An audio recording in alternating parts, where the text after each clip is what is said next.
this one idea that came from Ansel Keys was like setting off an atom bomb in our health, and it has changed the course of history for human health. Ultimately, over 65,000 people were tested on his hypothesis. Does saturated fat and cholesterol cause heart disease? And in none of those experiments could they show that to be true. None of the results supported his hypothesis. I loved the idea of some non-toxic way to impact cancer. I think it just really interested me from that personal perspective, and I thought this is really cool if it works. We used to call him God at Baylor, Michael DeBakey himself, and he said the average cholesterol value of a patient in my operating room is 188. So it can't be about cholesterol. And this was in early 90s. So even then we had some clues that it wasn't about fat. Obesity is now the greatest source of inflammation in our body, and inflammation is the common factor of cancer, heart disease, stroke, Alzheimer's disease, and diabetes and others. So the question is, how did we get to the point where 2/3 of our society is overweight or obese? You know, what happened? I suffered from eczema when I was a little girl, so I've been on a health journey. My entire life is dedicated to how can I improve my own health and how can I share that information with other people.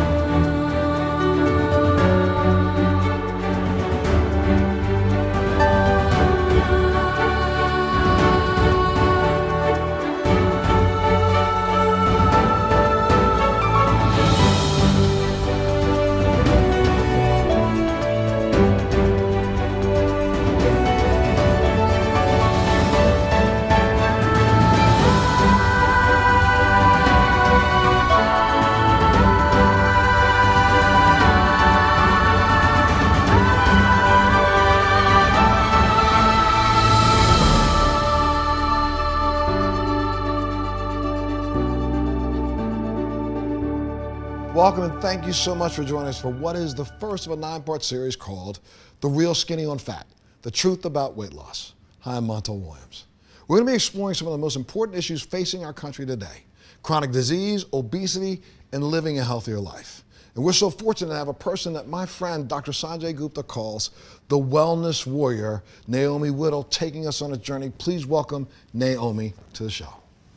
Naomi, how are you? Montel. Good to see you. Please, have a seat.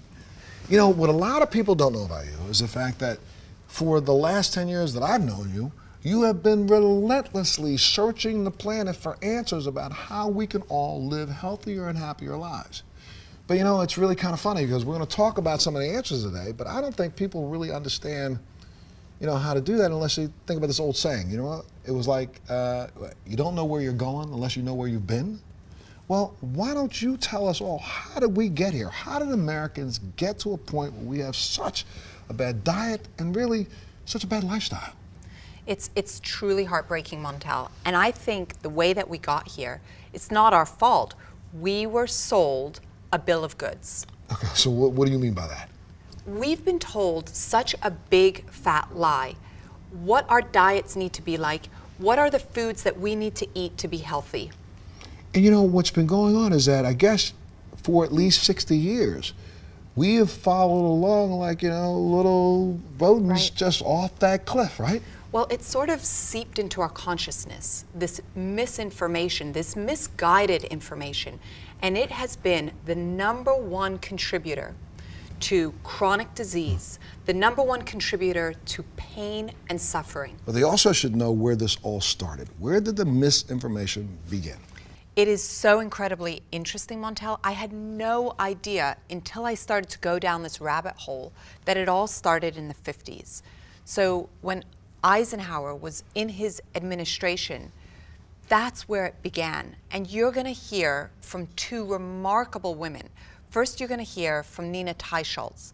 She is a journalist that has spent her entire career, over a decade, focusing on this exact story. And you're going to hear things that we can't even imagine. And then you're also going to hear from a doctor, Dr. Kate Shanahan, who's been the team nutritionist for the Lakers and so many different individuals. And she's going to really share with us some of the misguided information that we've really bought into all these years. Would you take a look at this? We're at the Roosevelt Hotel, and we are in the actual room that Eisenhower stayed while he was president. And we wanted to do that on purpose because there's so much history around our health today and how it relates back to the story of Eisenhower. Can you share it with us? So Eisenhower's heart attack really is like a pivotal moment in the history of medicine for a lot of reasons. And one of them is just the simple fact that cardiologists at that time could practice like decades, some even their entire careers, without ever running into a heart attack case. It was a new phenomena. The rates of heart attacks had dramatically increased in the past decade or so. This was part of a trend. And this was a beloved president, right? So in the midst of this terrifying moment in American history, the word heart attack became something that people heard for the first time and immediately were terrified. So how did we get started? How did this whole idea, where was it born? The idea that fat is bad for health, that saturated fat and cholesterol are bad for health. It really began in the 1950s when the nation was in a panic over the rising tide of heart disease that had come from pretty much out of nowhere. In the early 1900s, heart disease was rare. And then it had risen to become the nation's #1 killer. So President Eisenhower himself has a heart attack in 1955, is out of the Oval Office for 10 days. He was playing golf. They were just outside Denver, and he was on the 9th hole, and he started to have this discomfort that he thought was indigestion because he had just had a lunch of like Bermuda onions and some kind of giant greasy hamburger. And apparently he did that a lot and suffered heartburn frequently, so he just figured, it would go away, but it didn't go away. The job of figuring out what had happened fell to his personal physician. After doing his examination, he had, sure, possibly indigestion, but he was very concerned that this was actually a heart attack. And he was a bit out of his element. The stock market plummeted 6%, 14 billion in a day, the day that the news broke. Wow. Because at that point in time, there was very poor understanding of what even a heart attack was.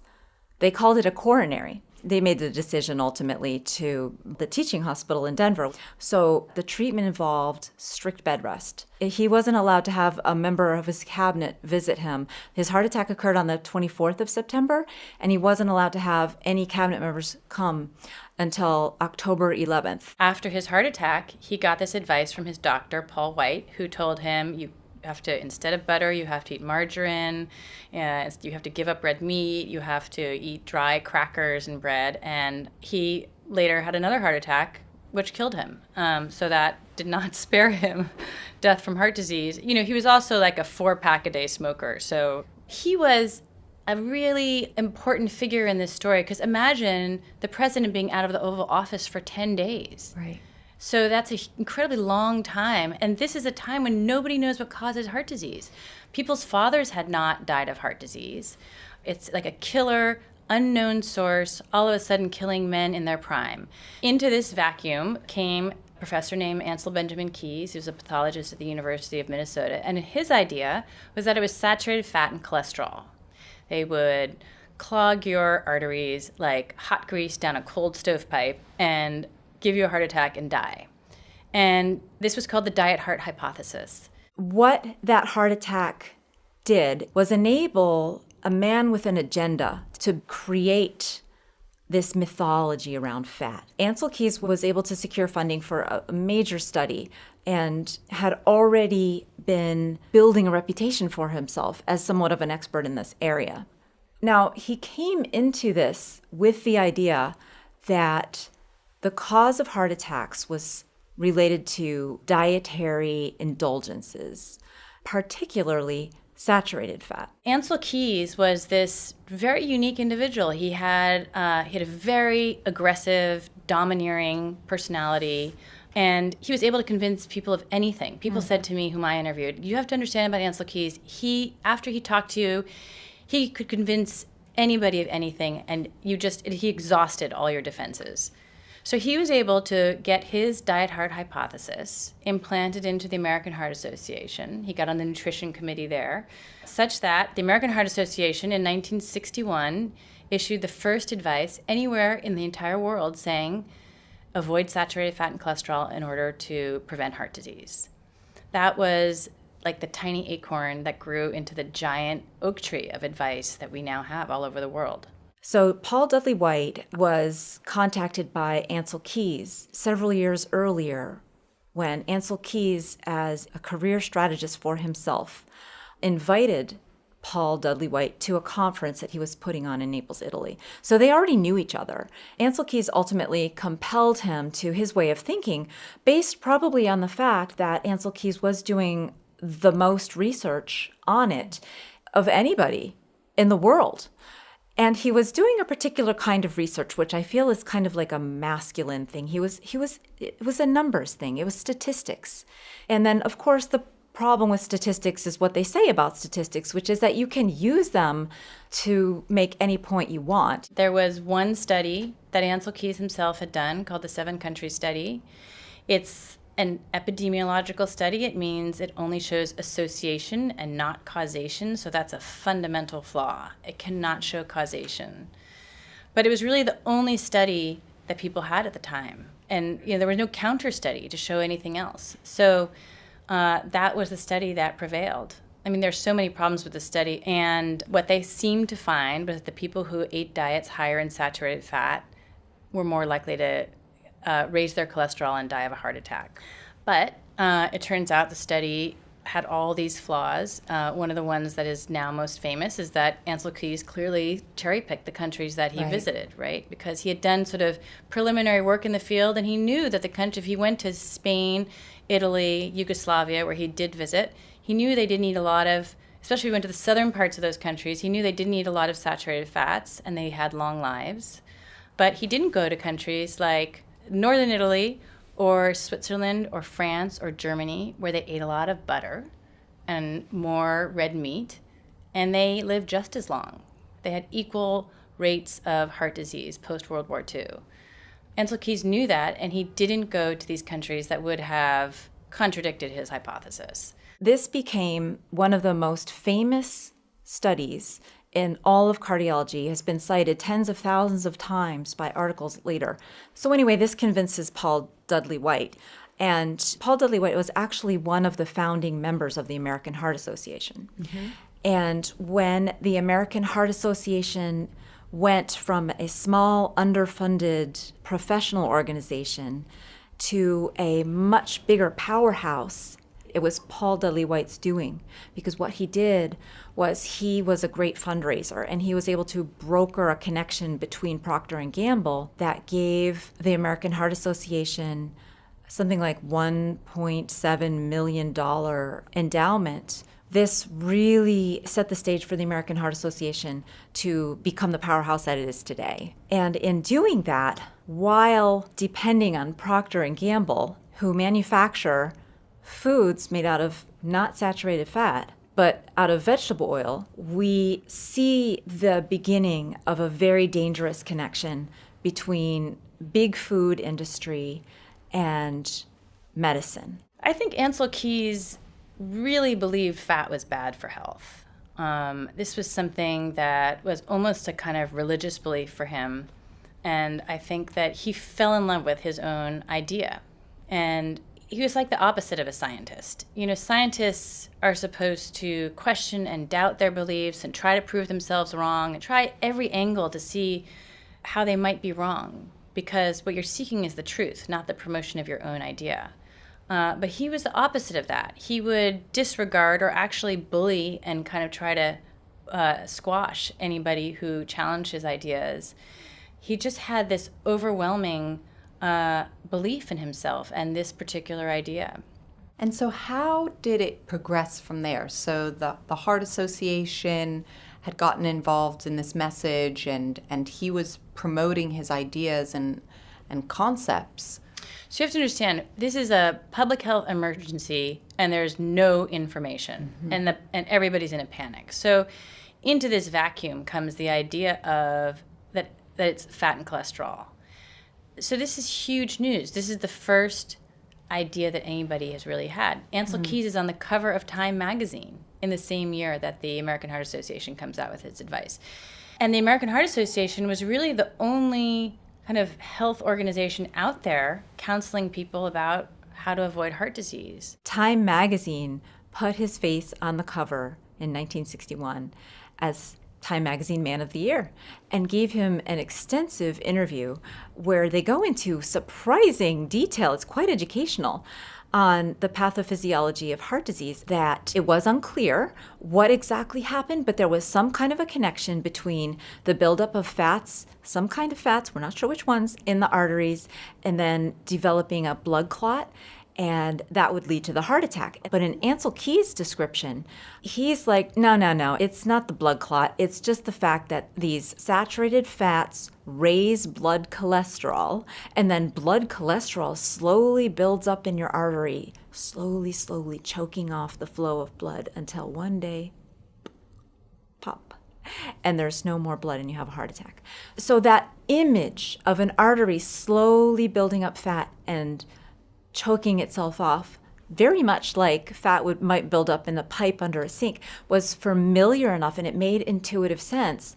That image, that idea, it's like a virus, actually, because it has reproduced itself and it has made people sick, and we can't shake it. We can't cure ourselves of this idea and replace it with another idea, with one that's more accurate, that actually reflects what really happens when people have a heart attack. I would say it's more like corrosion in a pipe. If we're going to stick with the pipe analogy, you pour caustic materials into your plumbing, the pipe corrodes and it leaks, and eventually it bursts. And that is what leads to the blood clot, because when there's flowing blood that contacts some of the material in the lining of artery, it triggers a clot. And so that's how you get a clot. So it's not purely the cholesterol, and it truly is not caused by saturated fat at all. By sticking with this analogy of the pipe, what is getting poured down the pipe? Vegetable oil. And that's what's eroding it. Yes. So vegetable oil has a caustic effect on our arteries because of the way that it interacts with the oxygen and the iron in our bloodstream. So unlike saturated fat, which is extremely stable and does not react at all with oxygen or iron, vegetable oils are high in polyunsaturated fats, which are extremely unstable and prone to oxidizing. So that is what arteriosclerosis is kind of this foamy lacquer of the other fats in our diet and vegetable oils. And it just creates this slick yellow grease lining inside our arteries. And this whole process of inflammation weakens the artery wall. And so that weakening and all that inflammation is what corrodes our pipes. Ansel Keys turned out to be this very unique individual. He was charismatic, domineering, called a bully, even by his friends. And he was very persuasive. He was the one who had persuaded Paul Dudley White, Eisenhower's doctor, to avoid fat and cholesterol was the right diet, because he sort of targeted Dr. White and took him on a trip all over Europe where they became good friends. And people who knew him told me, whom I interviewed, said, when Ansel Keys had finished talking to you, you were just flattened. You just could not withstand the force of his arguments. So he managed to elbow his way onto the nutrition committee of the American Heart Association, and such that in 1961, the American Heart Association says, in order to avoid a heart attack, you need to avoid saturated fat and cholesterol. Less meat, less cheese, fewer eggs, more grains, a lot more grains, more cereals, fruit and vegetables, more vegetable oils. Ansel Keys, who by the way made a name for himself originally in the military. He created the K ration, which fed soldiers during World War II. Essentially, he invented processed food because that really was the first completely ready to eat meal. Wow. It was rip and eat. You didn't even have to heat it up. By the way, K in K-ration stands for keys. Something of an ego there. Isn't that incredible to think that he created processed food? Ansel Keys created processed food. Harvard still, lauds him as the father of the diet-heart hypothesis, but he should be known as the father of processed food. Because with his theory that saturated fat was bad, he opened the door for processed food manufacturers to sell us whatever they wanted as long as it was low in saturated fat. Ansel Keys didn't just collect data on saturated fat. He also collected data on smoking. And the countries that he included, the countries that had the most heart disease on this graph, had the highest rates of smoking. And that was the true cause. And he saw it over and over again in all the other countries he studied because it was there in all the other countries he studied. But that's not what he published. That's not what he talked about. He talked about saturated fat. And in his interview with Time Magazine, where Time Magazine talks about the other factors being blood pressure and hypertension and smoking, in addition to fat intake, Ansel Keys says those don't play very much of a role. It's cholesterol. It's the saturated fat driving up your cholesterol. So he had the data. He saw the data. That study, the 7-country study, the data was in by 1958. He was interviewed in 1961. And he knew that he was telling a lie, knowing that it's going to be good for Procter & Gamble. What he's doing is he's allowing millions of people to actually die of heart attacks because the real number one cause of heart attack death in Ansel Keys' time was cigarette smoking. It wasn't diet at all, because at that point in time, there wasn't that much vegetable oil. The die was cast for Americans to be lied to by the American Heart Association and by their doctors for the next half century ongoing. As Ansel Keys' diet heart hypothesis grew and grew in popularity and was more and more adopted by really all the established authorities, especially the government, the National Institutes of Health. And as a scientist, it became more and more difficult to speak out. I mean, there was one particularly prominent lipidologist named Pete Ahrens, who at Rockefeller University, and he was sort of the most outspoken critic of Ansel Keys, and he was very, very prominent in his field. But increasingly, he would be disinvited from expert panels, had trouble getting his papers published, and he told his colleagues that his career suffered greatly for opposing Ansel Keys.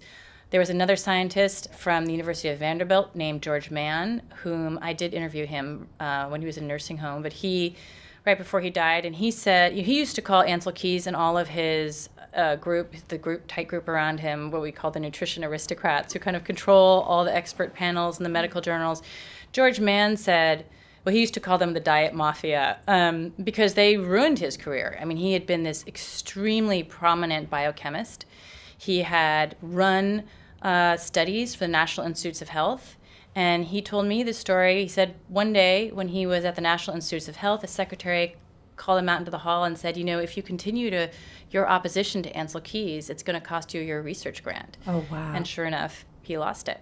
Scientists who spoke out were so clearly punished, right? If you stop getting your research grants from NIH, that takes away the lifeblood of being a scientist.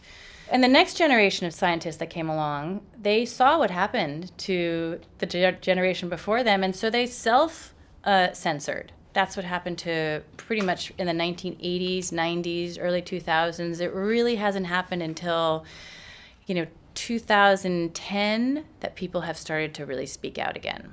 Wow. So all these years, we were almost muted? Yes, basically. I mean, there was a vigorous debate about the diet heart hypothesis up until the mid-1980s. The mid-1980s, a very important study came out showing that it really looked like lowering your LDL was the way to avoid a heart attack, even though that was a study on drugs, not on diet. Nothing to do with diet. But they're like, well, if it works with a drug, it must work with diet too, even though that was never shown. But that's what happened in 1986. And the government adopted that position. So it's sort of like the hammer came down. And after 1986, there was no opposition. It just went quiet. It really didn't start up again until the early 2000s when Gary Taubes had an article on the cover of the New York Times Magazine saying, like, what if it's all been a big mistake? Maybe it's carbohydrates instead that are really the dietary villains. And so that idea disseminated out through the expert community, and people started researching this idea. The government knew, and major institutions knew, they needed better evidence. They knew that evidence wasn't good enough. So they actually undertook a series of really ambitious, randomized controlled clinical trials to see if they could prove Ancel Keys right. I mean, ultimately, over 65,000 people were tested on his hypothesis. Does saturated fat and cholesterol cause heart disease?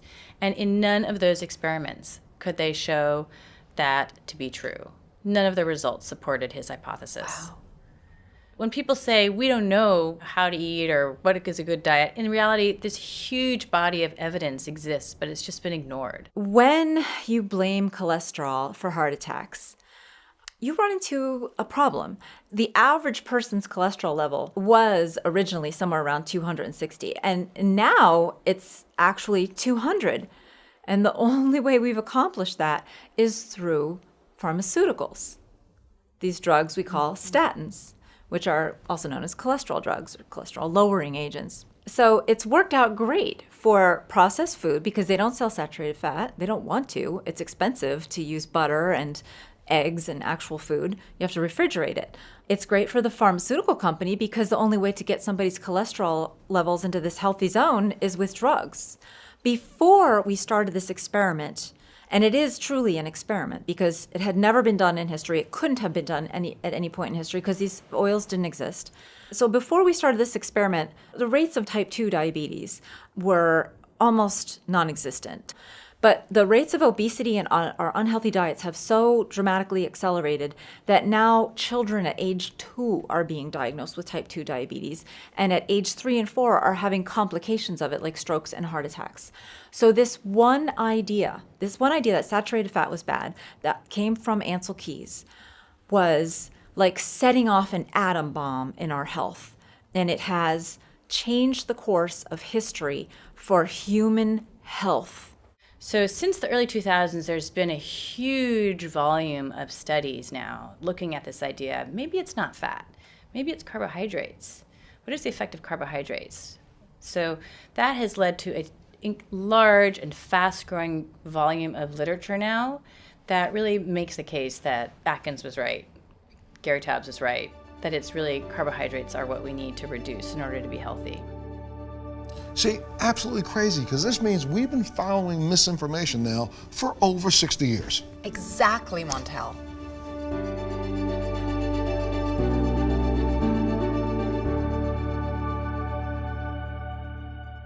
Now, you know, when you're talking about diets and things, anecdotes are anecdotes. I mean, we've talked about a lot of anecdotal stories, people who have tried this and it worked for them. But when you have a doctor, a PhD, that has studied this for years, you got to stop and take a notice. And Angela Poff, right? Correct. Talk to me about her. Dr. Angela Poff is a woman that has done tremendous research around the ketogenic diet. In fact, they're doing some of the leading research right at her institute. So I wanted everyone to be able to hear from her exactly where the cutting edge is in ketogenics. Wow. Take a look at this. Thank you for being here. Please tell us your name and your profession. Sure. My name is Angela Poff. I am a research associate at the University of South Florida in Tampa. And I primarily focus on doing preclinical research on cancer metabolism, looking at how non-toxic therapies like the ketogenic diet or exogenous ketones or hyperbaric oxygen therapy might be a potential promising therapy for cancer. That's fascinating. So when did you get interested in these sort of interventions? So I had always wanted to be a scientist ever since I was a little girl. It was the only thing that ever really interested me, I think. And I loved the idea of being able to discover something new that just enthralled me when I was small. And so to do that, really in this field, you go into research, so scientific research, which typically involves a PhD in like a biomedical type field. So after undergraduate, I studied biochemistry and molecular biology in undergrad, and then started looking into graduate programs to do my PhD work. And I found University of South Florida in Tampa. I really liked the program, and I came down, and that was when I met Dr. Dominic D'Agostino. Yes. Who ended up joining his research lab, in part because he had this idea for this project that really just kind of blew my mind when I heard about it, which was testing this diet, the ketogenic diet, in a cancer model. And this was in 2010, so there wasn't a lot of this conversation going on at that time. And we found some really incredible results looking at the diet in conjunction with this other alternative non-toxic therapy, hyperbaric oxygen, in a mouse model of metastatic cancer. And then I really, I finished my PhD a few years ago, and then decided I just love the research that we're doing. I think it's really important, and the field is just exploding. And we love Tampa. We live, my husband and I both love it. And so I wanted to stick around and help kind of advance our lab's agenda and just continue that research. So since then, I've worked in the lab still as a postdoctoral scholar and then a research associate, just continuing to focus on ketone metabolism in health and disease. Yes.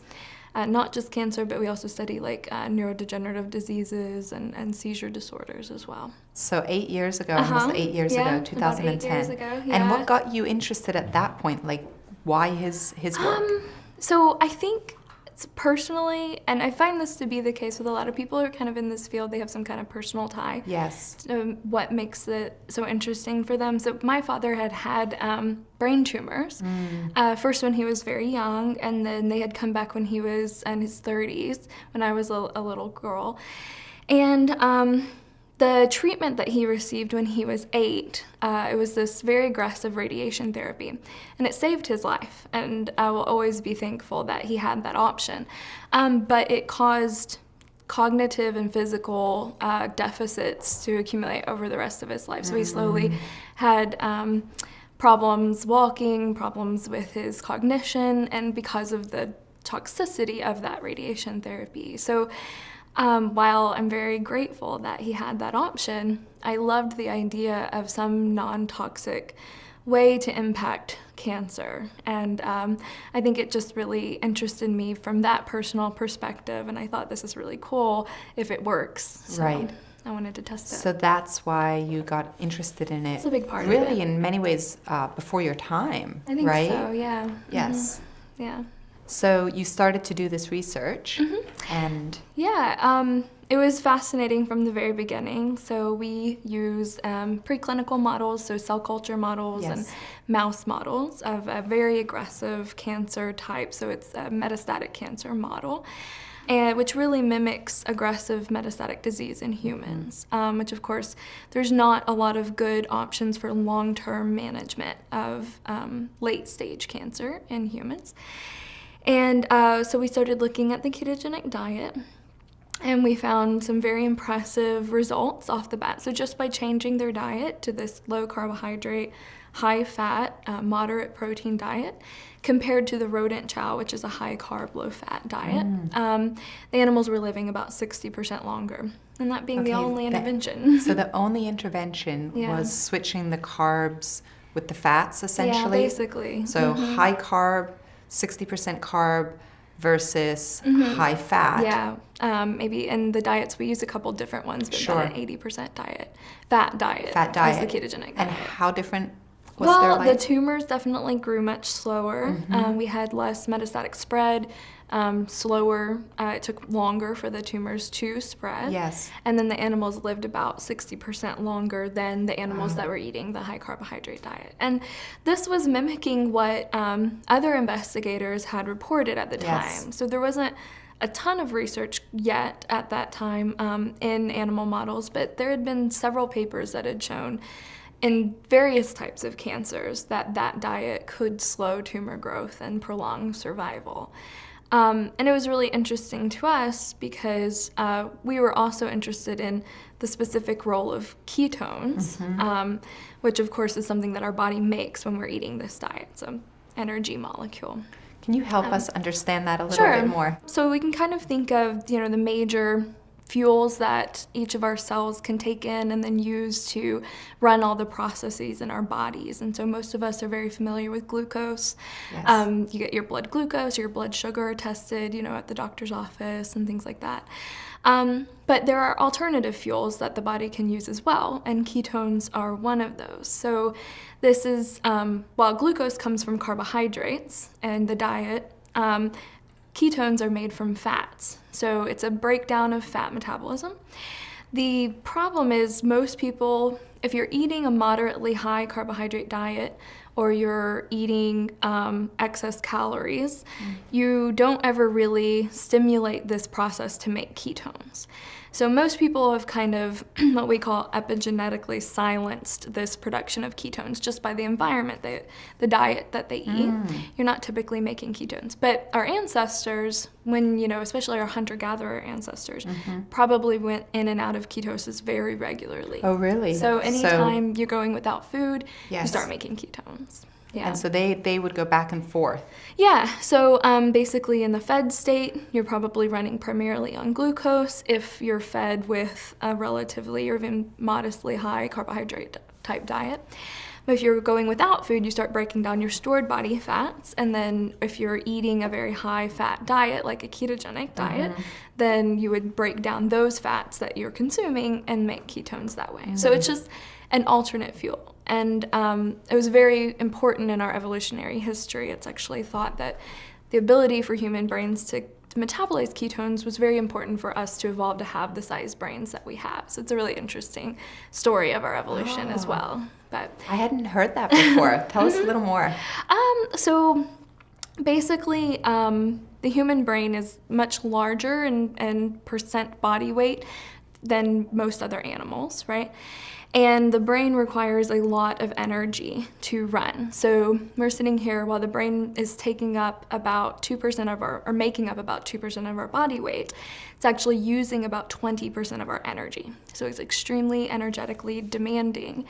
And in the past, our ancestors didn't have the problem that we have where we have excess food all the time, right? They had the opposite problem. And they would go into periods where they didn't have readily available fuel for the brain as glucose. So basically, to simplify things, ketones are the only other primary fuel the brain can use for various reasons. And so in order to support the growth of such an important organ to the degree that it grew in humans, having the ability to break down our fats, our stored fats, when we aren't eating, so in between meals, right? It was extremely critical that our brain could use ketones, and that was one reason why our brains were able to evolve to the size that they have. That's the current kind of thought process. Fascinating. And our brains, what is our brain's preferred fuel? So it's an interesting question because you kind of hear this a lot. So even in textbooks, it'll say sometimes even that glucose is the only fuel for the brain. Right. And that's not true. We've definitely known that since the 1960s. George Cahill at Harvard did many elegant studies clearly demonstrating that ketones can become a very important and even primary fuel for the brain in conditions where ketones are elevated. So glucose is pretty much always present. The brain's going to be utilizing glucose. But ketones, when they're present in the blood, the brain will utilize ketones to the degree that they're in the blood. So there is some data to suggest when ketones are present, you get a decrease in glucose uptake by the brain, which some people conclude means that ketones are preferred when they're available. Right. So it's probably just a mechanism to kind of conserve energy availability to the rest of the body and to the brain especially. There are certain tissues that require glucose that can't use ketones. But so some people say ketones are preferred, and I think there is data to support that statement. Yeah. So you're married to a doctor. Yeah. And tell me a little bit about the ketogenic diet that you've done this incredible amount of research on, and how the conversation at the dinner table will be with your husband, who, as a doctor, Sure. refers to it. He's extremely supportive and very interested in our work, and he's a big fan of it, so he likes to talk about it with his colleagues. It's interesting to me because, physicians are not typically classically trained in nutrition. Right. So my husband, for example, had about 3 hours of nutrition curriculum throughout the entirety of medical school. Wow.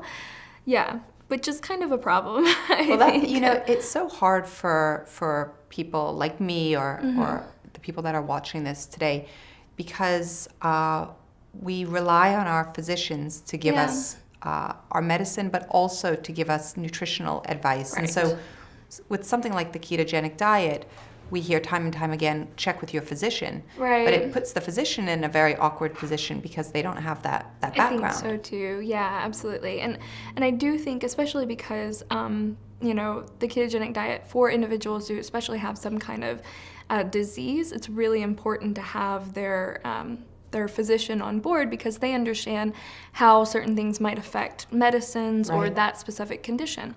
But I do think that it does put the physician in an awkward position because they've not studied the nutrition aspect of it extensively. And so that's why I think it's really important to have like an integrative team of like nutritionists and dietitians and physicians on board when you're talking about implementing a diet therapy. So people who do have the extensive training in this. And some physicians will go out and seek it out themselves, but it's not a typical part of the medical school curriculum. I do think it's improving, in part because of conversations like this. Yes. People are wanting to take their health back into their own hands, and I think diet is probably the number one way that people can do that. And so from this kind of need that's coming from the people going to their doctors and saying, hey, I heard about this, what do you think? And they're saying, oh, I need to look into this further. And so we're starting to see more interest and more training type programs, which is fantastic. So I think it's been a very interesting evolution over the past few years, this conversation around the ketogenic diet. As I was mentioning to you earlier, when I started doing this research, it really felt like a very niche kind of area of interest where certain scientists or certain clinicians knew about it and were interested in it, but by and large it wasn't a household term. And now in late 2017, you feel like everyone is talking about the ketogenic diet, right? You're the most popular girl there you go. at the party, right? We got in early, which is great, but also kind of opens itself for a lot of misinformation being out there too.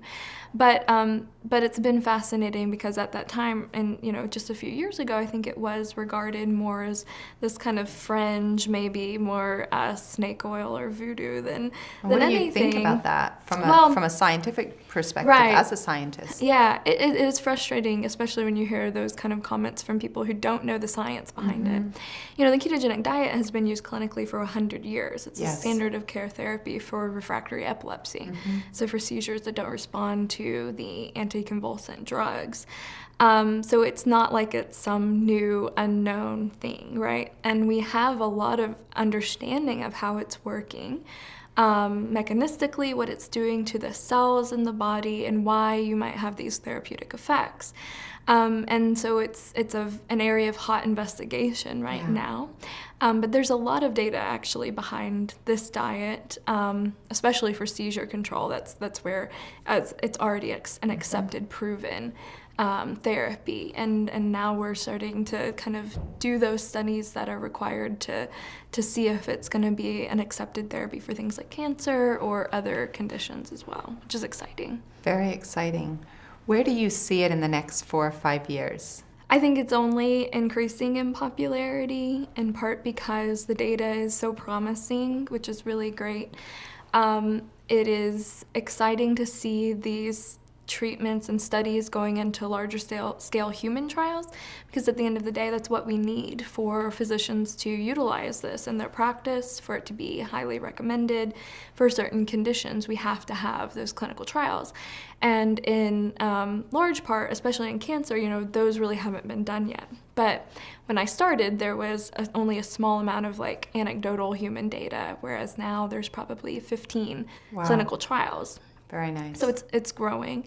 So I'm really excited to see what the data shows from that. And for you, when you talk to your mother or to your mother's girlfriends, what do you say about fat? Because there's such a negative association with fat in this country, especially, right? There is. And fortunately, I think there's been kind of a turnaround, even at the highest levels, with understanding that this mentality of just fat in the diet is bad and always bad is really not true, and it's all very context dependent, right? And there's probably been some jump to the conclusions about effects from early studies back in the 70s and 80s that kind of got ingrained in our dietary advice that were never fully vetted or fully supported by the data. So I think even just within the past few years, there's been a rollback of that fear of fat, and I think it's properly so, right? Which is exciting. Yes. I think there's still ways, like eating a high sugar, high fat diet is not good, right? So it's all context dependent, but people are starting to be more evidence-based, I think, and lessening this hysteria and fear of just fat in the diet. Where do you see the research that you're doing in the lab, this really truly groundbreaking research that's impacting people everywhere? It's probably the most hot topic right now on people's minds. Where do you see it going?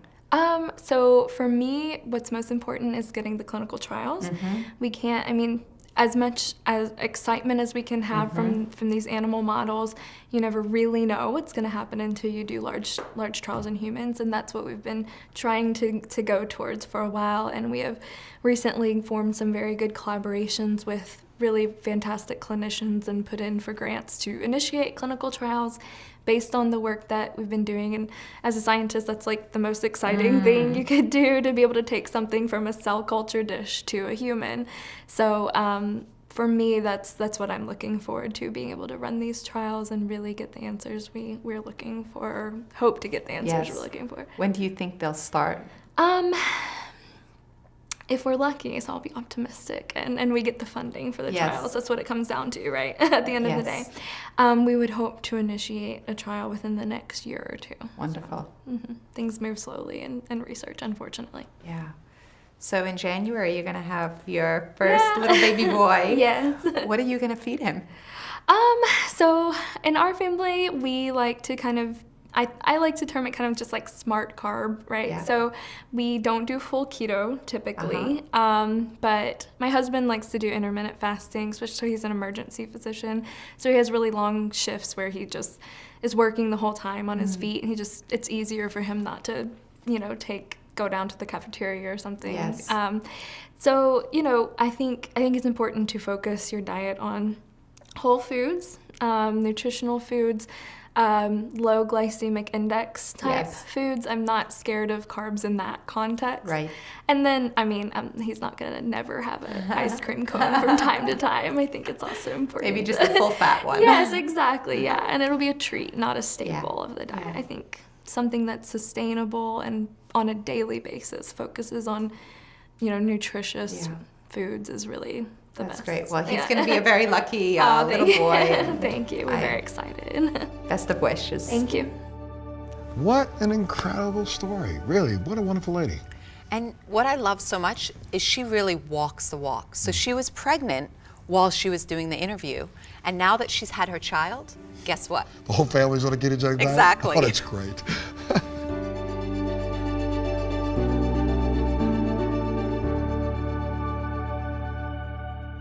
There's an incredible study that Dr. Grudo is going to tell us about right now. She was the principal investigator on this huge study that was done on women, on the Women's Initiative study. And 47,000 of those women went on a low-fat diet. And wait a minute, so that study was released, but I understand it wasn't widely released, so nobody really got the benefit of any information that they found out, and I really wonder why. Why did they hide the information from us? You're going to see from Dr. Grudo, it's a very complex story, but an absolutely fascinating one. All right, well, why don't we do this? Let's hear from Dr. Grudo. Take a look at this. It is a huge pleasure to have you here. Thank you for making the time. And can you tell us a little bit about your background, your name, what brought you to where you are in your career at this point? Okay, well, some of it was planned and some of it was an accident. My name is Jennifer Hayes Grudo. I'm a Regents professor right now at Oklahoma State University, but I started out at Baylor College of Medicine in Houston. I took a one-year half-time job as a research assistant, and I wrote a grant for $2 million that got funded. Wow, congratulations. So, thank you. And I thought, this is interesting and this is fun. It's kind of like gambling, writing grant proposals. So I stayed in the medical field, even though my background and training is in developmental psychology. So tell me a little bit about this first grant that you got. So the first grant actually had somebody else's name on it because the ink wasn't dry on my diploma yet. And it was called Cuidando el Corazón, Taking Care of Your Heart. And this is in the mid-1980s. And you might be too young to know the 1980s, but at that time it was all changing. Everything we thought we knew about diet was kind of turning upside down, and we went from the 4 food groups to the food pyramid, and fats were bad. And so if you wanted to live a long life and protect your heart, remember, cuidando el corazón, taking care of your heart, you would eat a low-fat diet. So I wrote with some colleagues, the very first grant that did a culturally sensitive weight loss program using a low-fat method for Mexican Americans living in Texas. So tell us about this study and what were the outcomes? Well, the interesting about the study is that in any dietary study I've ever done, it really works for about a third of the people really well. And about a third it does no harm. And about a third actually end up weighing more, maybe they would have anyway. But in our group, we had 3 groups that we divided people into. We had the control group, which is typical. We had an information-only control group. Then we had an individual group, which we treated like most weight loss programs at the time. The mother comes in, she says, I want to lose 20 pounds. We said, come to these classes. We taught her how to cook, we taught her how to exercise, and she did the program in this group. The innovation that we did was to say, you know, in Spanish-speaking homes and in Mexican-American families, families are important. So we brought the husbands and the wives in together, and then we had a program for the children, and we indoctrinated the whole family in low-fat eating. They did fine. In fact, the family group lost a significant amount of weight. They kept it off for 2 years. They didn't keep it off after that, and then the grant is over. And I don't know what happened to them since then. I've often wondered, because now we realize that it's more than not eating fat. Now we know it's more than just counting calories or exercising, that the quality of the food you eat is important, but it's taken us a long time to find that out. So this was in the 80s? This was 1986 to 1991. Do you know at that time what the level of obesity or overweight was as a percentage of the population here in the U.S.? The CDC has great slides of the United States, and every year we get more and more orange and red, and the percentage has gone up and up and up. So we would imagine that if this study in 1986, 2 years later, 1988, and we sort of put it against those slides, it would be interesting to see where it was in 1990. And then 1995, and then 2000, and then 2005. And there really hasn't been a drop-off that's significant in any place that hasn't made major changes to the culture, to the food environment, to the activity level of a community. So one of the things a friend of mine was able to discover with some other colleagues was that children exercise more when they have playgrounds.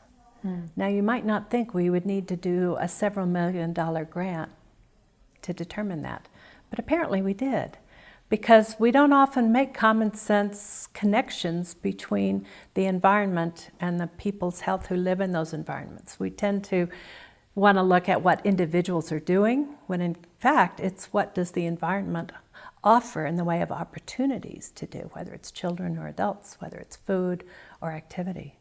So I don't know what happened to that group of Mexican-American Texans. I like to think that because they were in this study that they became more aware of the importance of what they were eating. We do know that some of them went back to college because as they learned that they could control something simple like their weight, they could have control over the other aspects of their lives, because it all goes together. But at that time, we were still pretty focused on weight and fat, and how dietary fat was the source of everything.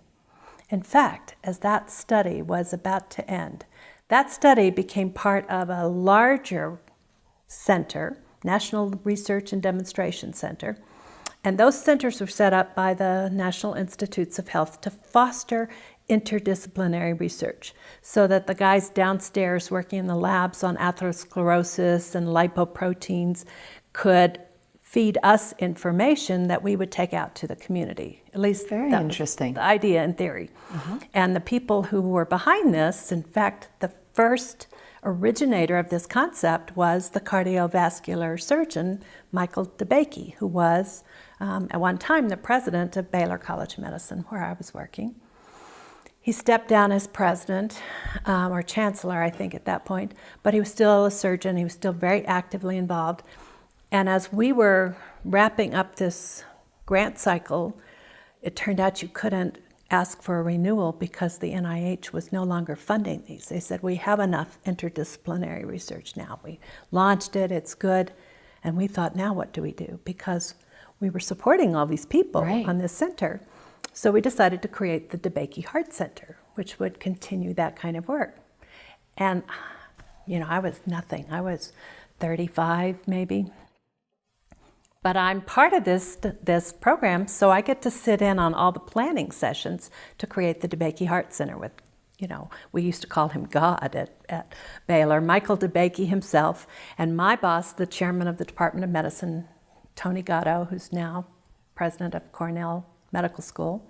And I think he was president of the American Heart Association at the time. This is the early 90s.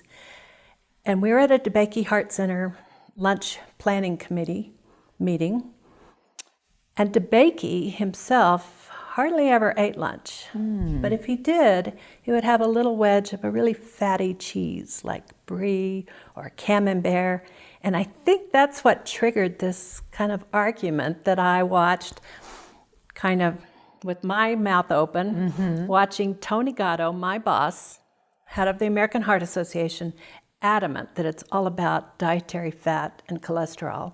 And Tony and Michael DeBakey eating his cheese at lunch, saying, it's not about cheese, Tony. It's not about fat. It's not about cholesterol. And he said the average cholesterol value of a patient lying on the operating table in my operating room is 188. That's his cholesterol. So it can't be about cholesterol. Oh, wow. I just got shivers. He thought even then it was about inflammation. And this was in Early 90s. early 90s.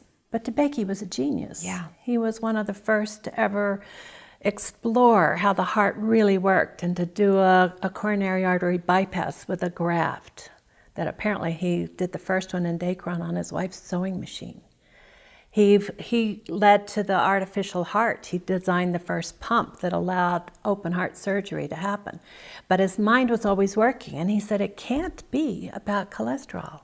So yeah, I'm gonna eat my camembert. That's all I've had all day. Wow. Kind of an early paleo diet. Right. So even then, we had some clues that it wasn't about fat. It wasn't about dietary fat. It wasn't about dietary cholesterol. But we didn't have enough clues. And the dominant paradigm of the time was like this juggernaut that just kept rolling. So the next project I was on was the Women's Health Initiative. Now, the Women's Health Initiative had many components, and most people know about the hormone trials because we studied with a randomized clinical trial, randomly assigned women with and without a uterus to either get progesterone plus estrogen if they had a uterus, or estrogen only if they'd had a hysterectomy. And how large? Well, we had The largest? 27,000 total in the hormone trial, Wow.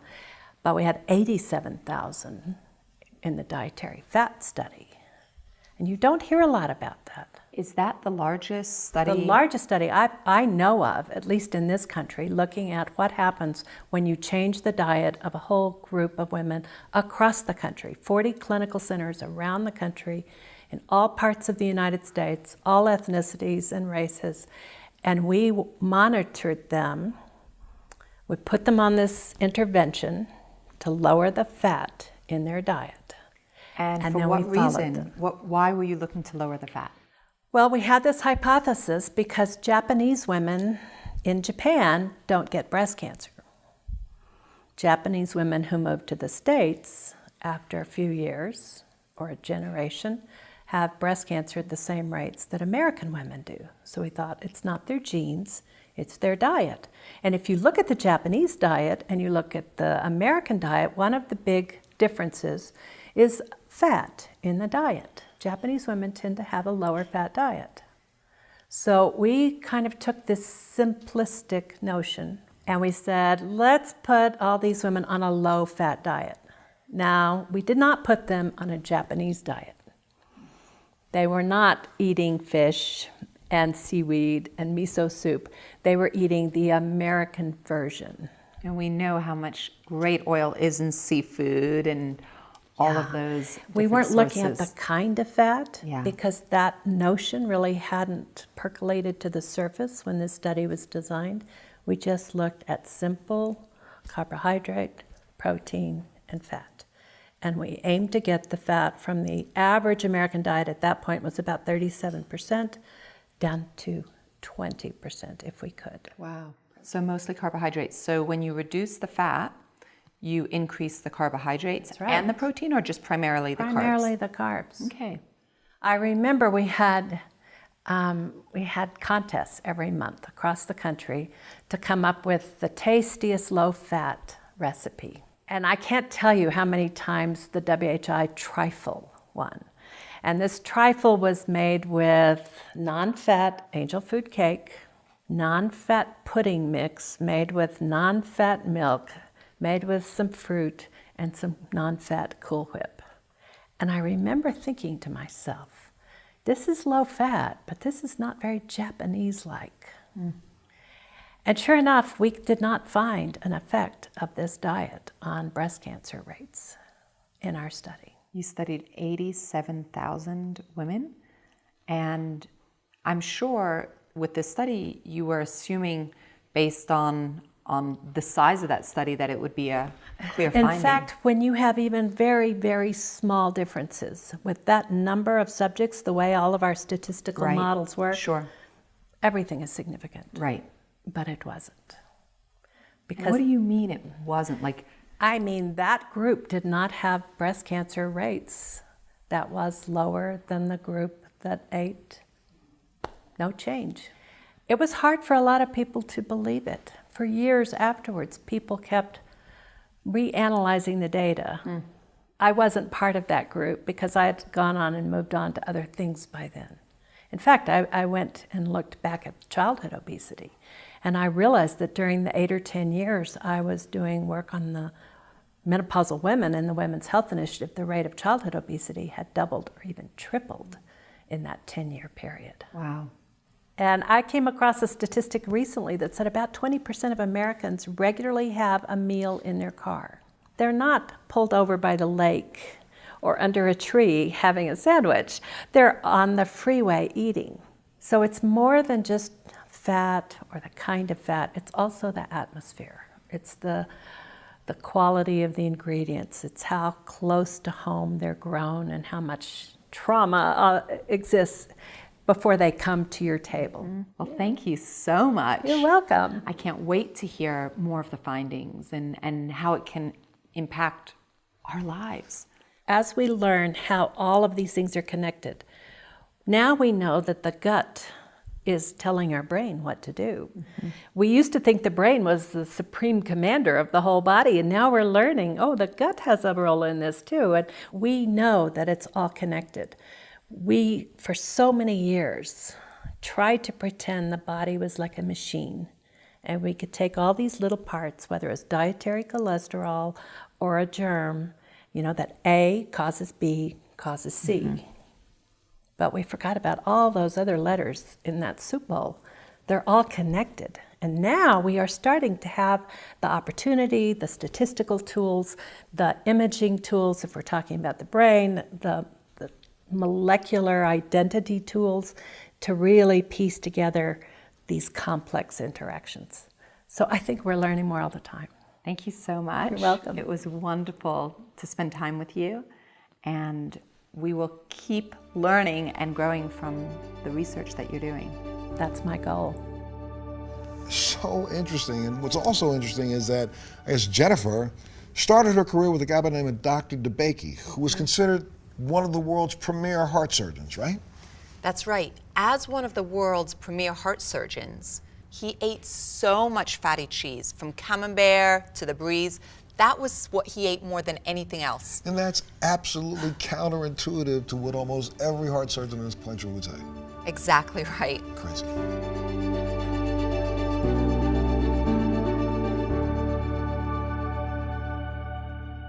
Well, coming up next is Dr. Joseph Maroon, who I should let everybody know you and I have both been friends with for quite a long time, right? Dr. Joe Maroon is just an incredible human being. I've seen him help so many people. He's also the Steelers' team neurosurgeon.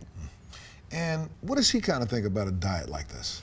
I love the way he talks about and educates us on how food has such a dramatic impact on our health and well-being, and specifically for people that are dealing with neurodegenerative disorders and diseases, other ailments. Now, you have a son who's in a contact sport. Absolutely. And for all of those families that have a child in a contact sport, you want to really watch this, because he's going to share some information that is absolutely fascinating. Take a look at this. Dr. Joseph Maroon, thank you so much for being with us today. Can you tell me a little bit about your background? Surely. First, it's a great pleasure to be here with you, Naomi, as always. But I'm a neurosurgeon at the University of Pittsburgh. I've been there forever, it seems. I'm also a professor of neurosurgery, Heindel Scholar in neuroscience. I have the honor of being the team neurosurgeon for the Pittsburgh Steelers for the last 20 plus years. Incredible. And also the medical director for World Wrestling Entertainment, WWE, that everybody watches every Friday and Monday night on Raw and SmackDown. And you're an Ironman. I've been competing in triathlons for about 25, 30 years and have done 8 Ironman distance triathlons, 5 in Kona, the last 3 years ago. It's remarkable to think about you and the amount of work that you've done with the brain, with the human brain. And I would love to just know a little bit about why did you become a neurosurgeon, and why is the brain so important to you? Well, in medical school, I really was interested in psychiatry initially, but I ended up rotating on the neurosurgical service and just loved the idea of actually helping people with traumatic brain injury, with various types of neoplasms and developmental disorders. And the surgical correction of these just was fascinating to me, where you can make such a difference in people's lives by operating in a safe way on the brain and also the spine, the back, spinal discs, and fracture dislocations and things of this nature. So I became very intrigued with the technical aspects as well as the intellectual aspects of studying the greatest and most complex organ in the universe. It's remarkable. And for everybody that's watching, I just would love for people to know I've known you for over 8 years, And the reason I'm sharing this information is truly because of you and the understanding that you have of the brain, of people's health, and the tremendous impact you've had on the world. So this entire process is really in honor of the work that you do, and I want to make sure that everybody that's listening learns about why are, and let me ask you this, why are we suffering so much with the health of our brains, and what can we do to really improve that? Well, quite a few years ago, Naomi, I realized that the words of Hippocrates, 2,500 years ago, the father of medicine on the island of Kos, inscribed in a granite stone, is an admonition to physicians. He said the first responsibility of a physician is to prevent disease. If that be impossible, to cure it. If that too be impossible, to relieve pain. And maybe 20, 15 years ago, I realized that virtually 95% of my work, my activity, was trying to cure problems, and if that were impossible, to relieve pain in patients, but we were doing virtually nothing to prevent disease. And as a triathlete, as an athlete, as someone very well aware of the mind-body connection, I invested a lot of time in learning about preventive measures and what's the cause of so many of the diseases of aging that we're discussing here today. And we're talking about the diseases of aging. We're talking about Alzheimer's disease that affects 1 in 9 patients over age 65, 1 in 3 over 85. Wow. We're talking about cancer, about the metabolic aspects of cancer.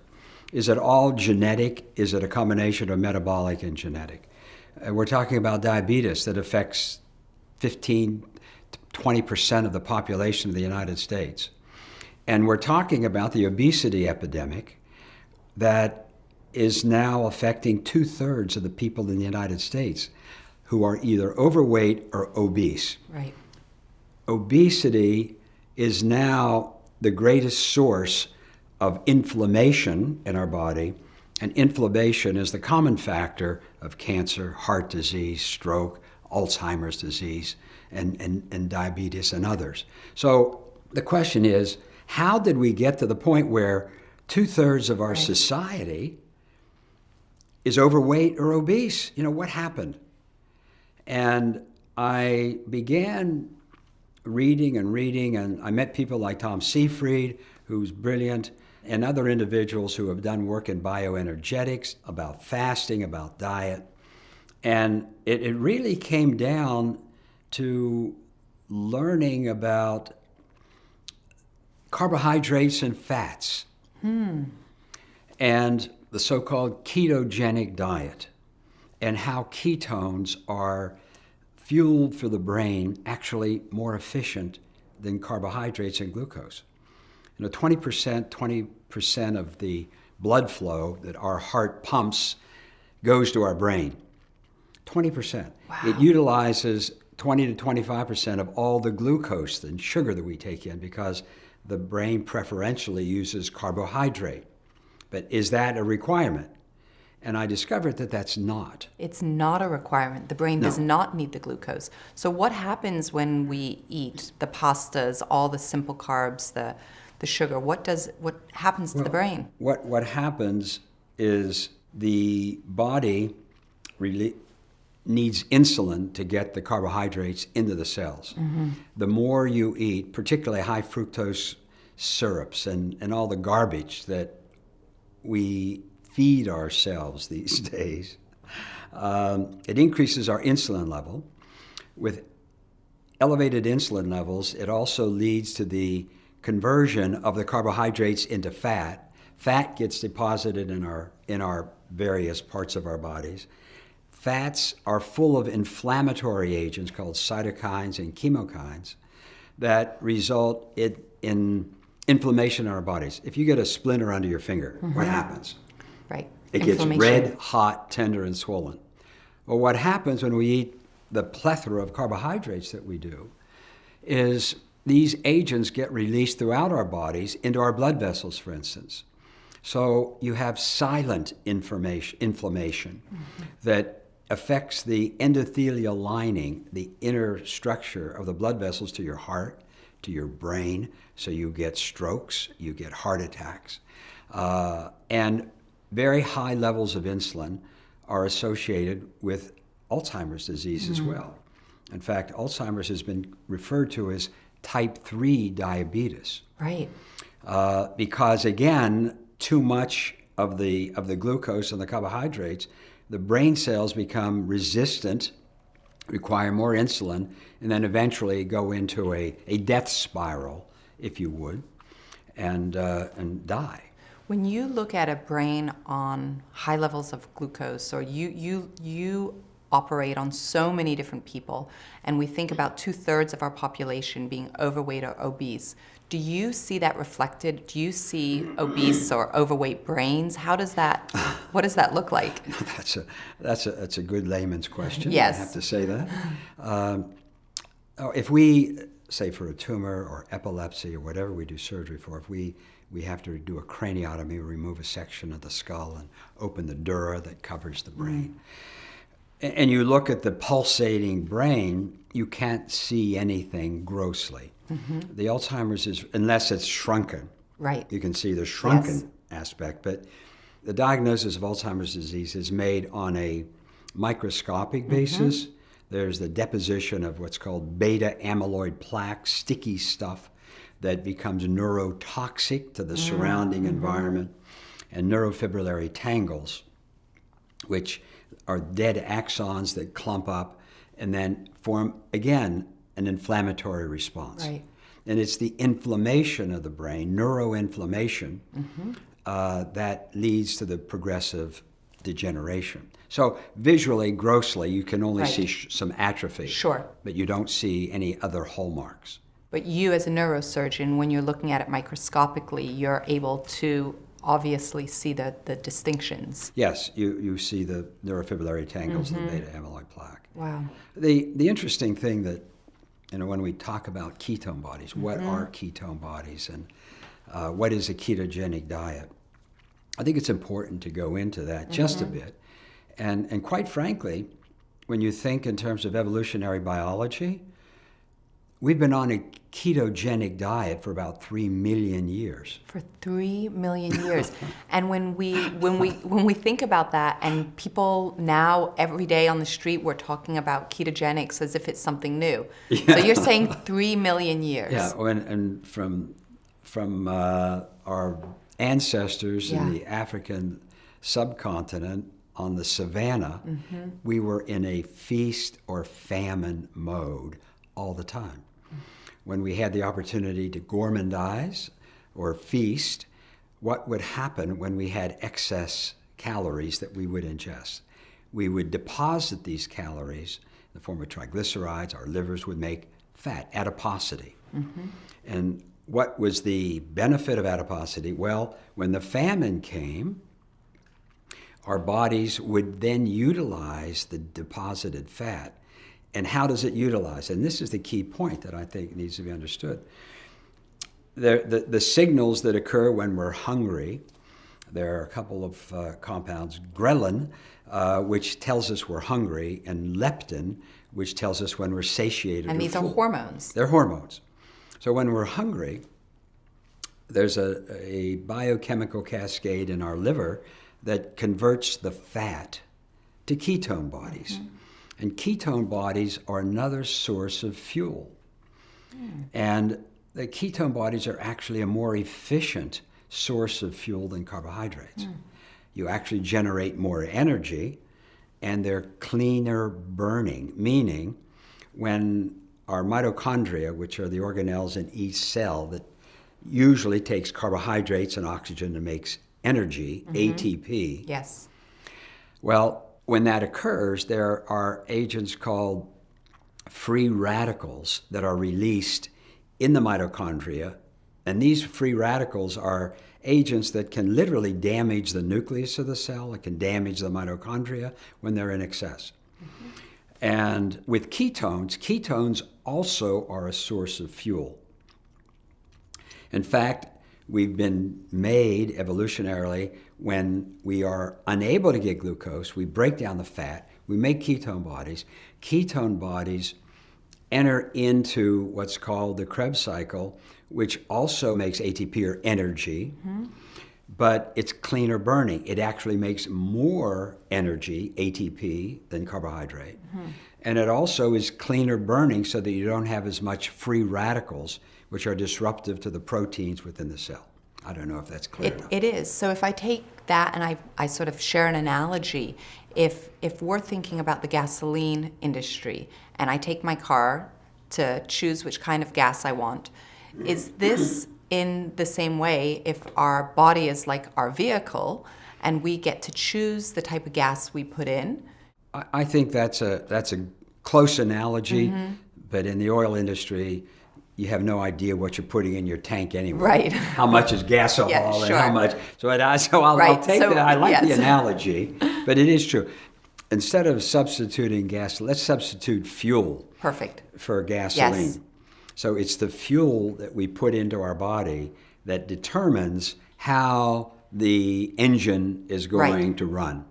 And so as an athlete, as the Steelers team doctor for all these years, as a neurosurgeon, when you look at the different types of fuels that we can put into our body, what do you use? Yeah, I use basically a high-fat, low-carbohydrate, 0.5 gram to 1 gram of protein per lean body mass.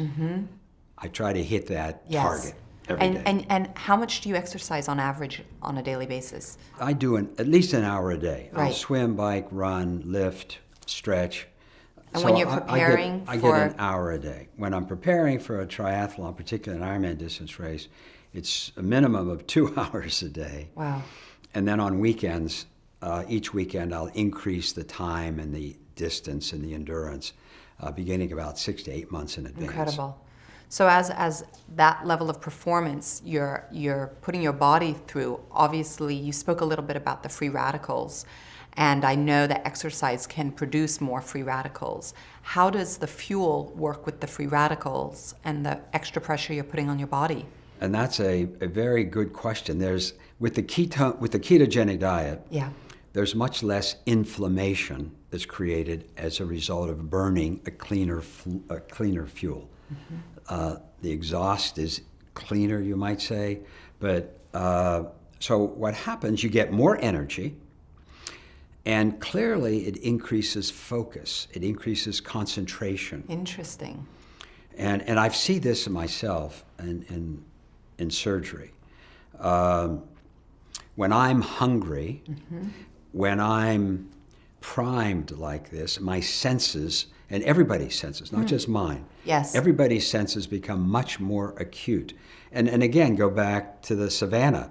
When you're hungry and you're searching for food, you see better, you smell better, you hear. Evolutionarily, as a hunter and a gatherer, you're much more attuned to your environment. So the focus, the concentration, the intensity are all much heightened. And with a ketogenic diet, the ketone bodies actually provide better fuel for the brain, and the brain, I think, functions at a higher level without the carbohydrates. And you know, I think we should get back to what's happened after 3 million years. Yes. And as I said, for 3 million years we've been on a ketogenic diet. What's happened in the last 60 years that has resulted in 2/3 of the United States population being overweight, overcommitted, obese, and our kids. In kids, it's horrible. Babies, infants. What are infants given when they're very early sucking? They're giving various juices that are really not juices. It's virtually pure sugar. Sugar has become an addiction. It is an addiction. For sure. And some people have suggested it's actually more potent than cocaine in terms of our desire, our need for sugar. So what's happened in the food industry, that's resulted in this. And I think we have to go back to an investigator from the University of Minnesota in the 1960s, 50s, 60s, 70s, by the name of Ansel Keys. Ansel Keys was a very well-meaning nutritionist from the University of Minnesota who was curious about the question, why is there such an increase in cardiovascular disease in certain populations, heart attacks? Around the world? Around the world. Okay. Around the world. So he had a preconceived idea that it probably was related, he thought, to eating too much fat. So he selected several countries that had a high-fat diet and had a high cardiovascular disease, and didn't select a few others that might have balanced it. So which sort of countries did he? So he looked at various European countries and the United States and concluded that there was an association between a high-fat diet and cardiovascular disease. He also, in Italy, in Naples, Italy, he saw that they had a Mediterranean diet. So he postulated that the Mediterranean diet may be better than a saturated fat diet. So when President Eisenhower had his heart attack, he was friendly with a cardiologist who took care of him, and also was able to get this particular doctor to buy into his postulate that a high-fat diet causes cardiovascular disease. He also convinced the American Heart Association that a high-fat diet is associated with cardiovascular disease. And the important word is associated, not causative. There was an association, he found, between those countries and those people who had a high-fat diet and heart attacks and cardiovascular disease. And based on that observation, which was clearly, and still it is very disputable now, the food industry, the government, began emphasizing a high carbohydrate, very low fat diet. So diet foods became available. Low fat, no fat. Low fat, no fat, marketed incredibly well. But what happened is the things that were low fat, they started to add glucose and sugar to it. Yogurt. Today, you go into your store, you pick up some of the yogurt. Unbelievable. It can have up to 6 teaspoons of sugar in a little thing like that of yogurt. And we think we're doing something good for Yeah, we ourselves. think we're doing good. And it tastes delicious. We love it. I mean, it feeds our addiction. Yeah. So from the 70s on, the low-fat, high-carbohydrate craze took over, and the food industry made billions of dollars on marketing this. So you go to a Giant Eagle or you go to one of the large food chains, and you see what people have in their baskets as they're going through the checkout line. It's all very high carbohydrate food.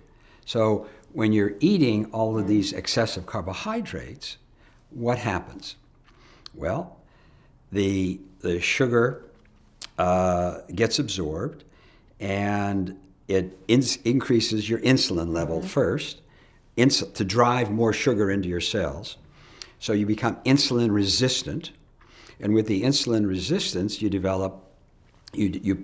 deposit more fat with the carbohydrates that aren't burned, going back millions of years to deposit fat, which becomes inflammatory. And then you become hungry all the time because you're never satisfying. The leptin gets out of whack as well, our satiety approach, so that we feel hungry even though we're eating a lot, and it's more carbs, more carbs. So we have 2/3 of our population obese or overweight. And it makes so much sense when you speak about addiction and the process that we go through biologically and psychologically in our cravings for more and more and more sugar over time. And it becomes that incredibly negative, vicious cycle that we as a society, like you mentioned, over 2/3 of us are living in that. And I believe it's even more I know for myself, my addictions to sugar and how easy it is to start going down that path once you begin. It's easy, and also it's extremely difficult to break that habit. Yes. And a lot of it is cognitive awareness, what Yes. we're talking about. So many people I talk to, I'm tired, I'm fatigued, I don't have energy, I'm irritable, I'm depressed. Yeah. All of these complaints are related in major part to diet. And to break that cycle takes 2 to 4 weeks. I mean, there's a withdrawal that occurs, just Certainly. like in cigarette smoking, Yes. or other addictive substances. But once you feel better, you think better, you work better, you exercise stronger, life becomes much more worth living. Yes. Tell me a little bit about, we've spoken about a lot of the degenerative diseases, and yesterday I had the opportunity to interview Mary Newport. Yes. And she spoke about how MCT oil, with one dose of it that she gave to her husband, it was therapeutic, and it had a huge impact on his health and his life, and it sounded like a miracle. I just wanted to understand a little bit about how a fat that you can ingest could have that kind of impact on the brain. Yeah. Well, I mean, we have to point out that's what we call an anecdotal case. Got it. You know, it's one case, and but does it make sense physiologically, biochemically? As we mentioned, with Alzheimer's disease, which is what her Yes. husband was diagnosed with, the cells, you have a high insulin level so that the cells are not getting the energy that they require for the mitochondria to make ATP. Yes. And they literally shrink up and die. So it makes sense that with medium chain triglycerides, these have several advantages. Number one, it goes directly through the intestinal gut lining to the liver, bypassing the bile and the gallbladder. And they go directly to the liver, where the liver makes ketone bodies out of medium chain triglycerides. And the source of MCTs are primarily coconut oil and products of that nature. And the ketone bodies then immediately enter the bloodstream. And because they're water soluble, they can pass the blood-brain barrier. So they can immediately enter into the brain Right. and into the substance of the brain. So you're providing a source of energy for dying brain cells that, like being on a desert with no water. Yeah. And now you're supplying some water, some nutrition for these cells. So it makes sense Yes. that clearly on the short term, that things like medium chain triglycerides, a ketogenic diet will be helpful for patients with neurodegenerative disease. And in fact, if you Google neurodegenerative disease, ketone bodies, you can spend a whole afternoon reading the papers now, looking at various ways to enhance your ketone bodies to slow, prevent, obviate neurodegenerative diseases. Let's talk about a couple of them. So let's talk about Parkinson's, or let's talk about MS, and how so many people are influenced by these, and how a ketogenic diet or good fat can influence. Yeah. Well, when you think of neurodegenerative diseases, Yes. Alzheimer's, Parkinson's, ALS, they're all diseases, the cause of which we are not 100% sure by any means, and the cure of which Right. we don't have any at this time. However, going back to the basic principles of bioenergetics, which is what we're really talking about, supplying fuel, it just makes sense that the cleaner fuel, the more ketones, can have an ameliorating effect on these diseases. Right. And this is being intensely studied now throughout the world, actually, by various research units. And then separately, what about MS? MS, again, that's a huge subject in terms of various areas of the world that individuals develop MS. Oftentimes it's in those with the least sunlight. So MS patients frequently are very deficient in vitamin D. There's a relationship possibly between sunlight and MS. Again, it's an inflammatory disease that causes the myelin, which is the insulation around nerve fibers, to die, shrink up, and cause plaques, so-called MS plaques, which are like beta amyloid plaques, but they're different constituents that again lead to further degeneration. So it's like a small brush fire in a dry forest. So once these things get started, it's a cascading effect that occurs. So we wrote a paper, Dr. Blaylock, a neurosurgical colleague, and I, a few years back, entitled Immunoexcitotoxicity. MS is an immunological problem in which the body fights against itself or destroys itself. There's an excitotoxic, meaning there are chemicals, one of which is called glutamate, which is released particularly in head trauma as well, that is toxic to the surrounding cells. So the question, and you're bringing up good points, this immunoexcitotoxicity is a common factor in multiple neurodegenerative diseases. And what's the best way to attack it? I think we're talking about epigenetic factors. Yes. So for all of the people that know about epigenetics and for those that don't, just can you give us a quick overview of what epigenetic factors are? In the last 15 or 20 years, it's a whole new science of medicine. And when you think of our cells, each cell has chromosomes, and on the chromosomes are our genes. 26,000, 23,000 genes. The genes are like a blueprint. They sit on the table of a construction company and don't do anything until they're acted upon. So what acts upon genes to tell them what they do?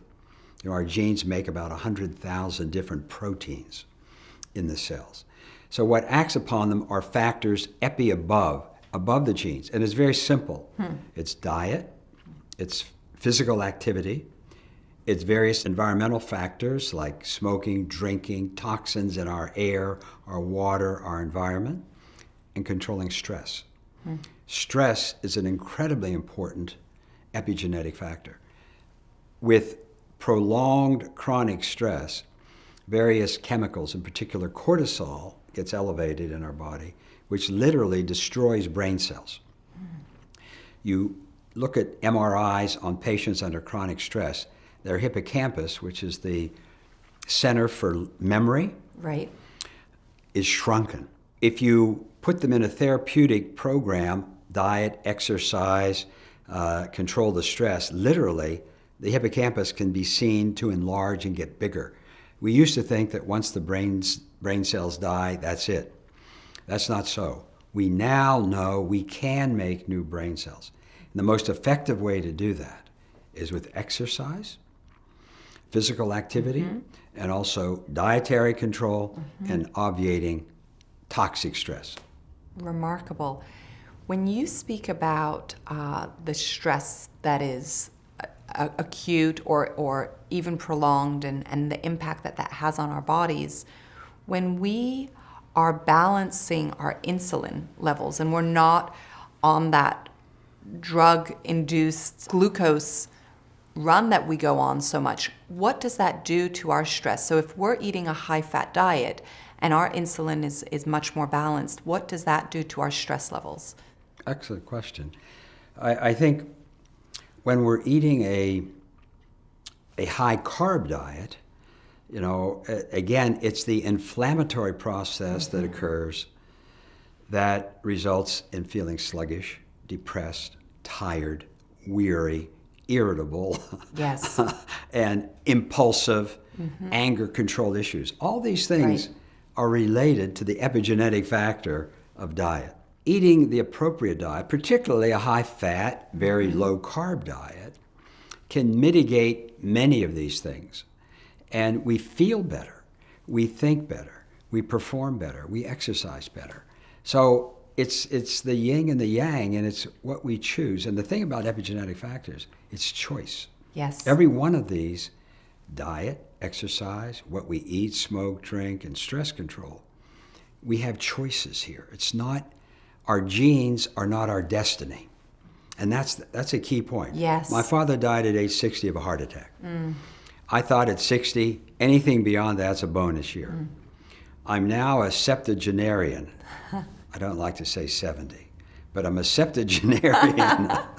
And every year, you know, now I'm functioning at least as high as a level, and I think maybe even higher than I did 20 years ago. Remarkable. And you're talking about intellectually, physically. In all areas. Yeah. I kind of knock on wood when I say that, Yeah. because I know the bullets are coming by, and you never know when. That's right. What's going to hit. You know, I see this every day in my patients: cancer, heart disease, stroke, get hit by a PAT bus. You never know. Right. But I do know that what I'm doing now optimizes my performance in all spheres.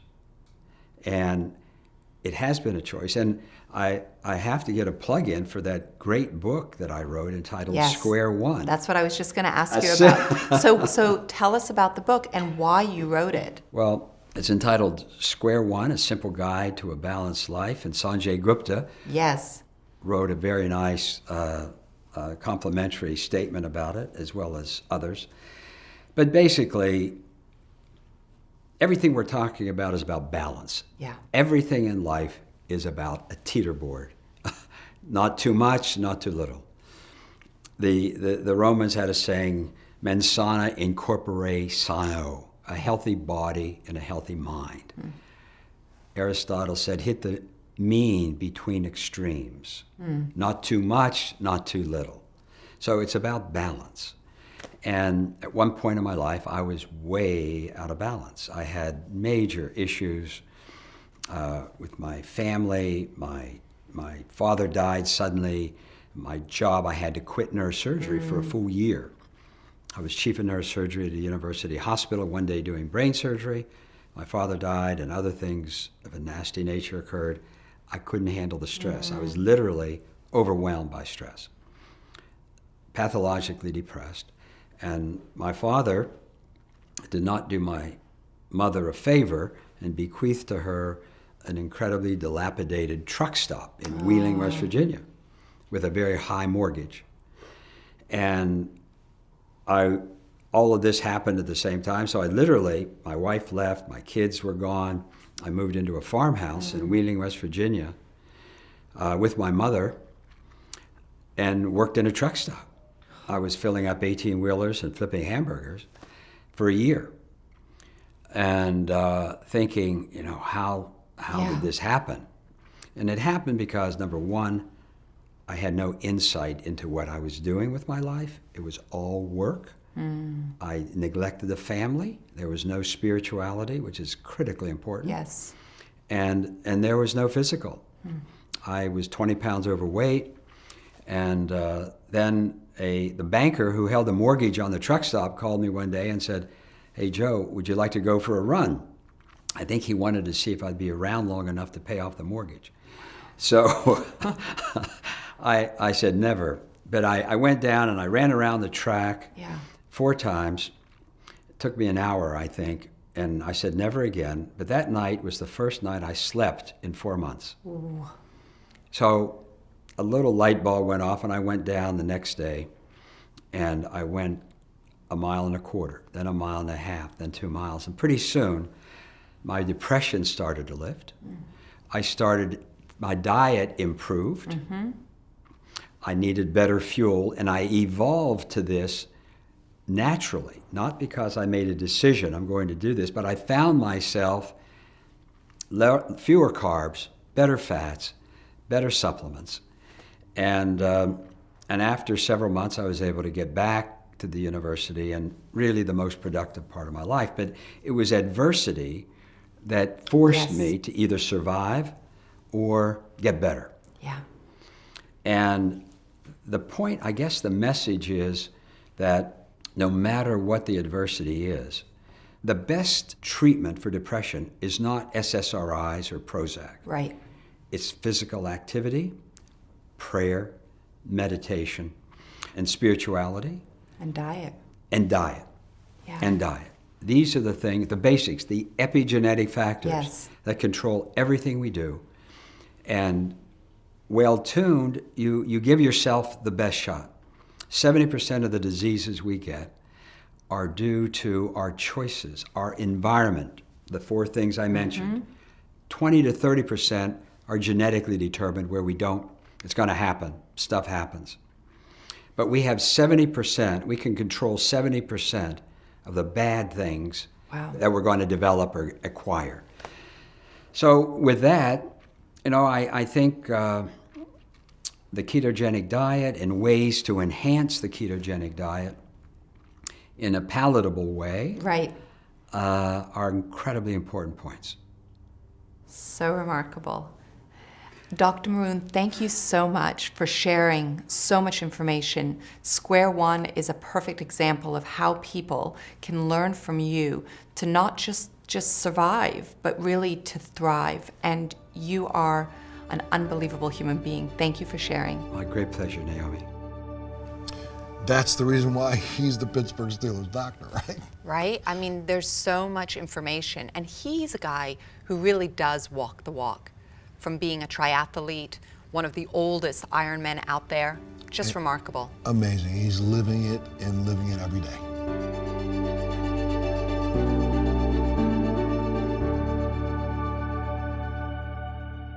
Well, another thing people don't know about you is the fact that you really began this journey for yourself because of a very personal place. Yeah. And I really want people to have an opportunity to know that. So really, take a look at this and you'll understand why Naomi does what she does. So Naomi, you've been on a journey of health and wellness, I'm gonna tell you, for what, 16 years? How long have you been doing this? Well, I suffered from eczema when I was a little girl, so I've been on a health journey throughout my entire life, and that eczema stayed with me until my 20s. But my entire life is dedicated to how can I improve my own health and how can I share that information with other people. You clearly impacted your own health when you were a small young girl. How did you slow down the ravages of eczema? So with eczema, what happens is it's an autoimmune disorder. And when I was young, I didn't know what was going on. And so I would just wear clothing like this, where you couldn't see my body. You couldn't see the itchy, bleeding, pussing skin that was underneath it. And it's so ironic, Montel, because my father's a chemist, and my mother, as an artist, the two of them were very focused. I was born in Switzerland, and they were very focused on making sure that everything that I put into my body was good for me. And yet I was ravaged with this, incredible amount of itchy eczema. And so I would keep my body covered at all times. When my friends would go to the swimming pool, whatever, I wouldn't go, or I just try to cover up. And I remember one day, it was the spring prom was coming, and I was really excited because I had my heart set on this guy by the name of Clovis Chester Young. And I knew that Clovis was my guy. And I wanted to go to the prom with him so badly. And it was also the time when my mother said to me, you know what? You shouldn't be covering yourself all the time. You don't need to wear long pants in the summer. Put some shorts on. Feel good about yourself. And I thought, you know what, she's right. I was 14 years old. And Clovis got a glimpse of my body and my skin, and he didn't invite me. Ugh. He didn't take me. And it was a defining moment of whatever it takes to deal with this autoimmune disorder, I'm gonna do. And my parents had brought me up with natural, homeopathic, all of the natural ways. I never used anything from a pharmacy. And at that point I said, you know what, I don't care, screw it. I'm gonna go get whatever it is. If it's steroids, I'm going to take it. I'm gonna go to a regular, conventional medical doctor and just do these things. And I did that for years, and it didn't get rid of it. Yes, it pushed it deeper into my body, deeper into my cells, but I didn't get rid of it. It was still there. And so it wasn't until I was in my 20s that I went to this amazing integrative Chinese doctor, and he said, okay, you have blood stagnation in your body. And he gave me these little Chinese herbs that were like little tiny pellets. And I took those and I did acupuncture. And over the course of, it was about a year and a half, my body peeled back like an onion. And the eczema came out of my body, and it was less and less, and my inflammation levels went down. And it was remarkable. And during my entire life, especially growing up in Europe, we eat a whole food diet. You know, GMOs are not allowed in many of the European countries. I never even knew what low fat or no fat was. We would take the cream off the milk and eat that, full butter, all the time. And I loved eating these high fats in the food that I ate. And when you were growing up, I know for a fact you did not see the level of obesity you would see in the United States eating a full-fat diet, because our fake full-fat diet over here isn't really a full-fat diet. That's right. Yes. No, there was no processed foods, nothing like that. And actually, I remember my father would give me a little bit of change every week. That would be my, like, whatever it's called. Allowance. Gotcha, okay. And he would open up his desk, and he would show me the treats that I could have once a week. So I'd have my carob, or I'd have my little sesame crackers, and I didn't know processed food. I had never grown up with it. So if you fast forward, I've got these little Chinese herbs, and slowly but surely they're reducing the inflammation in my body, and I'm taking baths with these herbs, and I'm doing the acupuncture, and I can't believe that I've suppressed this eczema to the point where you barely see it. It barely shows up in my body. I don't think I've ever seen it on you. Yeah, so that's the genesis of that drive that's deep down inside. And now your journey has been through when you did resveratrol. Right? Yes, Talk a little bit about so that. what happened with these little Chinese herbs is, years fast forward, I met Dr. Erickson, who I introduced you to, and he did a whole panel of blood work, urine, all these things, because I'm getting ready to have a child. And he calls me into the office and he says, you know what, Naomi? You have no business getting pregnant right now, because your heavy metal levels are off the chart. Wow. I'm like, what? What could possibly have created that kind of heavy metal toxicity in my body? And we trace it back, and it goes to those little Chinese herbs. And it was the soil and the way that they were grown that they had such heavy metal contamination. So here I was thinking I was doing something so good for myself, and I was in many ways, but I had created an issue in my body where I had such heavy metal toxicity in my body, I couldn't get pregnant. And so that put me on the quest where I needed to know from that moment forward where things come from. So I go to the source. I figure out, where does this ingredient come from before I would ever put it into my mouth again? Because I felt like an idiot, right? I'm a consumer, and I was consuming something that I thought was so good, and really, just because I didn't know the way it was produced and sort of like the whole supply chain thing, I had hurt myself. I had poisoned myself. And so that's what got me really excited in the idea around the science of resveratrol and the science of high fats and all of these brilliant researchers that are coming together and helping us to understand we are going back to nature, going back millions of years to the way we used to eat, and bring that into the forefront. My entire goal is to be able to understand it for myself, transform my health so I have the most energy and the most vitality, and really use that to share with so many other people. The feeling of satisfaction for me when I allow myself to eat what it is that my body is craving and then start to burn that fat for fuel has transformed my life. So I always believed in eating a lot of good fats. So I stay far away from the processed foods. So just taking the processed foods out of our diet, just getting rid of the high sugar, the added sugar, and removing that and taking it out of our diet is the very first step to reclaiming our health and allowing our body to start to use the fuel, the preferred fuel that it wants. So it's getting in harmony. I almost want you to say that a second time, just so that people could hear it. Yeah. So this, again, this whole idea of trying to make people understand what we've done in the last now 110 years is shifted over mankind to a sugar diet, where mankind for thousands of years, millennia before, were always based on a fat diet. Yes. Naomi, thank you so much for just sharing this information with everybody. I mean, I think people are at a point right now where they're about to throw their hands up in the air, and now they have hope. Thank you, Montel. What an amazing story, Naomi. Really, everybody should really get an opportunity to hear your story. Well, see, that was an unbelievable start. For this first episode, you pulled together, like you have for every single one of our episodes, some of the top authorities in the entire world. Thank you.